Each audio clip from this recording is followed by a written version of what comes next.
end up in the landfill. So I just think that people need to put ego aside and just think outside of the box a little bit more. Right. And what are some of the best practice do you see some early brand did when they turned the ideas into actual garments? Because we talked about, a lot of, I guess, mistake that they have done, but what is in reality a best practice from idea to product? I mean, one of the important keys that everyone seems to skip is visiting the factories. So a lot of young brands are intimidated by factories, and because there isn't a lot of still transparency of good information online, there's a lot, but a lot of it is just, as I call it, scratch the surface and not very candid and truthful. A lot of young brands rely on hearsay and Googling, and often they find information that would say, don't visit the factory, or visit, but like, don't bother them too much, etc. And I always say the opposite. I mean, if you're manufacturing your own product, in order to get a good product, you have to visit the factory. It's a bit like dating. It's about, finding the right match for you. And if it means going and sleeping in the factory, just go and do that until you get the right product. So visiting factories is really important. And I think big brands, on the other hand, they have the ability to visit factories, but they just delegate, to someone junior, or they have an agent that they work with local and they trust someone else. And I think there's nothing like having extreme ownership of your product supply chain and result and goal that you're chasing, and being involved and doing spot checks. If you grow big and you delegate, just do spot check occasionally, once a season or whatever it is. So visiting your manufacturer is huge best practice. Key component. And then when you product develop, like, don't rush it, take your time and just make sure that it is what the market wants, that your design and the materials you've picked to work with and the factory you work with will give you the right price, so that you don't have to then be scrimping and squeezing someone and generating bad energy and putting out a product on the market that doesn't have enough of a good margin. Also testing the product, making sure that whatever you put out there is usable, functional, fit for purpose, etc. But so many brands are just rushing because they're trying to fit into those impossible seasons that seem to multiply like rabbits. There's like so many of them. So everyone wants to fit into the so-called mode in the fashion industry, whereas I think best practice is step back, just get your product right, make sure that it's fit for purpose, there's product market fit, your price point is right, how to sell it, and then go to the market. So I think visiting your factories and testing, reiterating is really important. How long do you reckon it's a fair amount of time to really test the product, test the idea from let's say idea phase into the actual real product and manufacturing? Do you think it takes 6 months? It's a fair time? Or do you think you should take maybe like a good 1 year to really build that product and just test it out? I think depends on the product. I think if you're looking to launch a brand and you know what you're doing, you can easily, within 6 months, develop a new product, sample it, and potentially be in production mode or dropping it in store, right? And you can easily fit the testing in those 6 months. So if it is, for example, when I was working for leather goods companies, I can take a product and I can make 2 samples. I can give 1 sample to someone to test, wear test, but I would literally give them instructions like, I really want you to batter this product. Like, don't be precious about it. Just like go and overstuff it, try to, close it or zip it or whatever it is, don't put it on a chair when you go out, just put it on the floor, etc. Let's see how it behaves. And that can take like a week, a couple of weeks. Usually I used to do it for a month and I would give them a report to fill. But at the same time, you can be doing other tests, like you can send it to a test house, test the raw materials. You can perform even on your desk certain tests. If it's a garment, you can just like repeatedly put it in the washing machine, different temperatures, and just see how it behaves. So it doesn't have to be a scientific approach. It's, the rougher the better in some ways, just so that because you have to account for the edge cases, as they call it in technology, for the people who you don't assume this is how they're going to use the product. You want to know how the people who are not careful with using the product are going to use it. and get and see those faults so that you can address it. And that doesn't have to take a long time. But equally, if you are a brand that is well organized and you're launching constantly collections, you can have a cycle of there should always be something in development. And if it doesn't make it on time for launch or whatever, you know, it just goes on to the next one. And that allows you to constantly on a rolling basis be developing, testing, reiterating, getting ready to place in a collection, etc. But that's only if you're experienced, then you can turn things around, you know, in the cycle, let's say, you know, 6 months or so. But what if you are just completely new and then you've never done it before? How much time do you recommend people really take that time to really develop the product? To develop or to from scratch?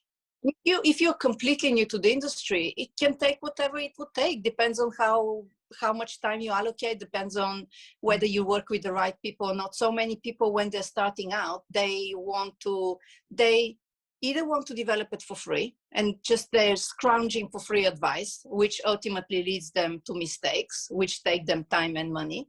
Or they get, again, the vanity, the ego takes over and they pick someone to advise them who's really expensive and who is the wrong fit.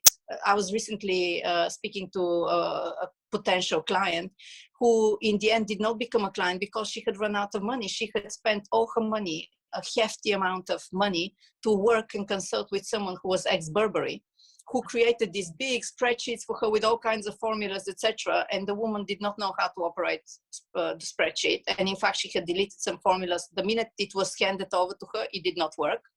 And she had no money, for example, to work with me when I knew how to get small brands up to market. But this person in Burberry knew how to work within the system of Burberry.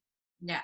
And within department and lane. Yeah, she did not have that experience. So very often people, when they're starting out, again, the ego and the vanity takes over and they sign up for help with someone who comes from a big brand because they can say, oh, my advisor is someone from Burberry or whatever.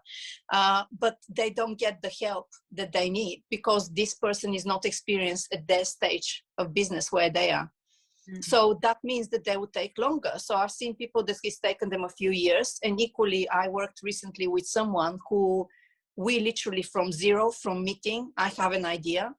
She did one of my online challenges about manufacturing. When she signed up to work with me, she had an idea, but wasn't sure how to go about it. And 6 months later, she's launching a product.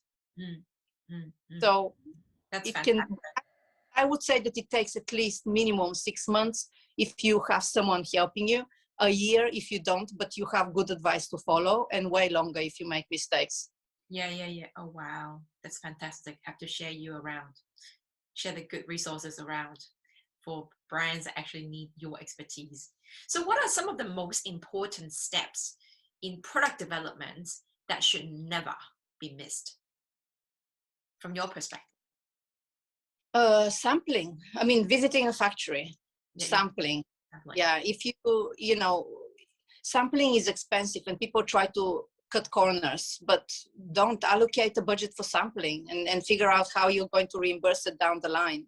What do you mean by cutting corners? Like, what do people do to cut corners? Or what have you seen on your side? I mean, okay, so for example, because finding a manufacturer is a challenge, often people would say, oh, go to a sampling studio, go and work with someone to help you get the sample, etc. And they would go around sampling studios who are very expensive. I think sampling studios are good for a certain type of business, maybe when they're more advanced and they're at experimental stage. But when you're young, if you have a lot of money, go to a sampling studio. But if you don't have a lot of money, going to a sampling studio, they would make whatever you want them to make, charge you a lot of money. But when you go to a factory to manufacture, you're starting from scratch. They still have to make the sample. All of a sudden, you're not going to get the price that you want because your materials are wrong. Your design is too complicated. They don't understand the process, etc. So that's why I always advise, if possible, look for the factory that's right for you and start sampling with the factory, because they're the guys who would advise you if you want a certain price point, why you can't get it. They will teach you so much more about the process of commercializing your product and getting it to market than a sampling studio. So that another huge problem is people choosing to work with someone who can do something, right? So, they're a good pattern cutter. Okay, I'm going to go there. But they have specialities, in pattern cutting. Someone who does tailoring is not probably going to be the best person to do your swimwear pattern, because it's completely different things. So people go to the generalists rather than the specialists because they don't know any better. So I always work with people, and when I write articles or whatever it is, I always try to kind of simplify it. And I have two ways of simplifying it: either going and giving the example with dating or with doctors, because you don't go to your GP asking for surgery. That's just like the first step. So right. That is so right. But how about looking for factory? Like, I mean, nowadays, because we've been operating in a global, what's the word I'm looking for? Like globalizations. People, they do look for factory offshores, and it's not that easy to just like, hey, I jump on the plane and go and visit a factory offshores. What's your view between, let's say, local manufacturing versus international or offshore manufacturing? Because they all both have pros and cons. Yeah, completely. And I think I used to be a lot more, so my point of view is based in the UK. I see the merits in some of the UK manufacturing, but I also see a lot of the problems. And particularly in the last few years when I was involved in leather goods, the UK for me is not geared up for leather goods. So I would never advise anyone to manufacture. But the UK is very good for clothing, for example, but at a higher price point. But since the pandemic and the supply chain being disrupted so much, I've evolved kind of my thinking. And I think that every successful business has space and should have both local and overseas. Because in your collection, you would always have pieces that perhaps you need smaller amount. And I'm talking about someone who is based in the West as a designer brand, for example, because in the West, obviously, we have minimum wage and it costs more to manufacture, etc. So by working with someone local, when something like the pandemic happens, your supply is not cut off. You still can go to these people and you develop new samples, or be able to quickly react to trends, or get something on your website because maybe your overseas factory is not able to deliver. So you have that source. Yes, there's going to be negative perhaps points, like for example price could be high, but maybe if you go with your eyes open and say, okay, in order to keep my business running and moving, I'm not going to make my target margin, or maybe I'm just going to break even, but people are seeing me put out stuff on my website, I'm still selling, I'm acquiring new customers, etc. And then you should have offshore manufacturing, because you can potentially place bigger volume there for something that it's, as I call it, your bread and butter collection. It keeps on selling, and you can then secure better price points. So I think that there's room for both, and it's essential, in fact, in this day and age, to have both. And what's your view also, like when it comes down to manufacturing, both offshore, onshore? There's nowadays, ethical accredited manufacturers. What is your point? What is your, I guess, perspective when, for example, sustainable fashion brand going out there? Obviously, they want to have a complete story. They wanted to go out and look for what do you call it, like ethically accredited manufacturers. What are some of the misconceptions do you think that startup brands might miss when they're looking for either onshore and offshore with that kind of accreditations? Yeah.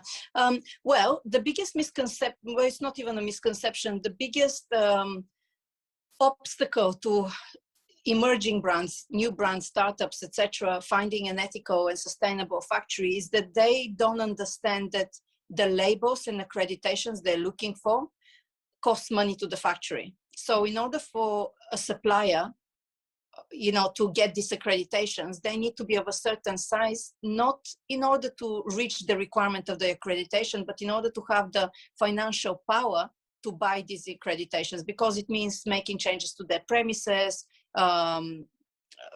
paying for the accreditation, maintaining that accreditation, paying for the audits, the regular audits, etc. So this is money, a one-off payment, which is a large sum for them, but also it's an annual and monthly cost to this factory, which means that they have to change and work with not small brands like the ones who are looking for these factories, but with bigger brands who are going to ensure that they have a constant supply of production orders, etc. So by not knowing this fact, small brands are looking for accredited factories, and when they find them, they're like, oh, but they're asking for such a big minimum order quantity, they don't want to work with me, what am I to do, it's so difficult, etc. They just simply don't understand how the industry works. And again, that is a topic that is not often talked about. No. Everyone just goes on about how you should be sustainable and ethical, etc. And so that's what they're chasing without understanding the fundamentals. Right, so that is huge. And the other thing I think is that small brands, when they're starting, because they have no confidence, they're not going into the market with confidence. If anything, they very often, particularly if they don't come with fashion education, they come into the industry as outsiders, and they feel as outsiders, and they're copying and mimicking what others are doing. They don't have the confidence to boldly go into the industry and say, hey, this is who I'm working with, and look at these guys, look at what they make, look at where they're located, meet the people making my garment, etc. And changing the focus not on the accreditation, but the process, the people, the ethics of how they're dealing with these people and what they're doing. And I don't think that the consumer ultimately cares about accreditations, because most of them don't even know that they exist. A consumer who knows about accreditation is an informed consumer who potentially is from inside the industry, but most consumers, I don't think they know what it is. So I don't think that they actually ultimately care, because I have done my own surveys with people, and the number one factor for decision making to buy something as a purchasing decision is price and design or brand, let's say. So one of those two. And then comes the whole sustainability. So the whole accreditation, sustainability, etc., is not the main driver for people to spend money, for the majority, for the masses.